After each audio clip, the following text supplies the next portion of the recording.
Halo adik-adik, ketemu lagi dengan saya, Grace, dalam seri cerita Alkitab. Kali ini dengan judul Peperangan yang Senyap. Ayat hafalan kita tertulis di dalam Mazmur 133 ayat 1. Alangkah baiknya dan indahnya apabila saudara-saudara diam bersama dengan rukun. Pekabaran, di dalam keluarga Allah, kita semua bekerja bersama. Pernahkah kamu merasa sangat senang sehingga kamu tidak bisa tidur? Atau bangun lebih awal pada pagi hari atau satu hari yang khusus? Itulah hari ketika tentara Israel berjalan untuk pertama kalinya mengelilingi Yeriko. Lama sebelum matahari terbit, para tentara Israel dan para imam telah bangun. Setelah makan pagi yang tergesa-gesa, para tentara berpakaian untuk berperang. Segera mereka berbaris di belakang tabut perjanjian yang terbuat dari emas. 4 orang imam yang mengenakan jubah putih yang tidak bernoda berdiri siap untuk mengangkat tabut perjanjian ke lengan mereka. Ketika Yosua, pemimpin bangsa Israel muncul, dia memberikan semangat kepada seluruh bangsa itu. Jangan berikan tangisan perang, Yosua memerintahkan.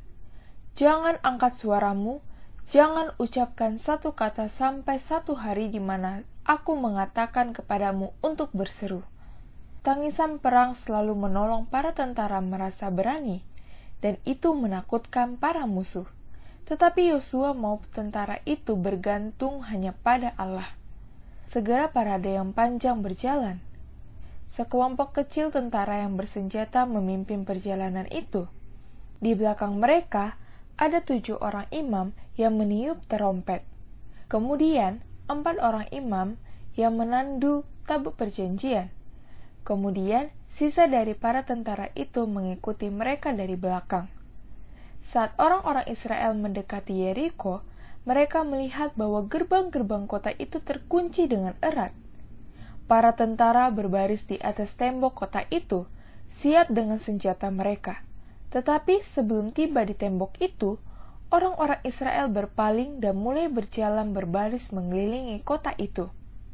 Ketika para imam menghentikan terompet mereka untuk beberapa menit, satu-satunya suara adalah derap ratusan kaki. Parade orang Israel ini berjalan menyusuri seluruh tembok Yeriko. Kemudian mereka kembali ke perkemahan mereka. Para tentara di atas tembok menurunkan senjata mereka. Sangat kebingungan. Apa yang sedang terjadi? Hari berikutnya, parade yang sama meninggalkan perkemahan Israel dan berjalan menuju Yeriko. Pertama, para tentara. Kemudian, ke-7 imam yang memainkan terompet. Kemudian, para imam yang mengangkat tabut perjanjian, dan akhirnya seluruh tentara. Terompet dikumandangkan, para tentara berjalan berbaris. Tidak ada seorang pun berbicara. Setiap tentara tahu bahwa dia sedang membantu, hanya dengan berjalan dan tidak berkata sepatah kata pun. Sekali lagi parade itu mengelilingi kota Yeriko. Lalu mereka kembali ke perkemahan mereka, meninggalkan orang di Yeriko dalam kebingungan. Jenis perang apakah ini? Parade yang sama mendatangi kota Yeriko pada hari yang ketiga, dan juga pada hari yang keempat, dan hari yang kelima, dan hari yang keenam.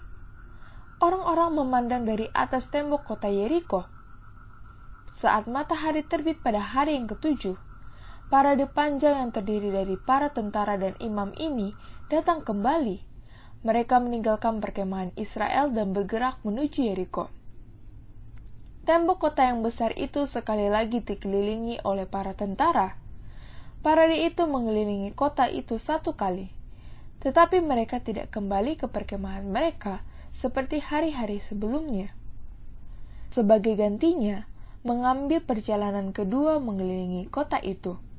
Kemudian mereka berjalan lagi untuk ketiga kalinya. Tentara Israel mengelilingi seluruh tembok kota itu untuk keempat kalinya, kelima kalinya, keenam kalinya, ketujuh kalinya. Kemudian parade itu berhenti. Para imam meletakkan terompet di mulut mereka dan mulai meniupnya dengan sangat keras. "Berteriak!" Yosua memerintahkan. "Tuhan telah memberikan kepadamu kota ini." Para tentara mengangkat kepala mereka dan berteriak dengan seluruh kesanggupan mereka. Hal yang mustahil yang sama sekali tidak diharapkan pun terjadi. Dengan suara bergemuruh, tembok kota Yeriko runtuh. Orang-orang Israel berdesakan masuk ke dalam kota Yeriko dan menguasai kota itu. Allah telah memberikan Yeriko ke tangan orang Israel. Kemenangan ada di pihak Allah, tetapi orang-orang Israel juga telah mengambil bagian mereka dalam kemenangan itu. Mereka telah bekerja bersama sesuai yang diperintahkan Yosua.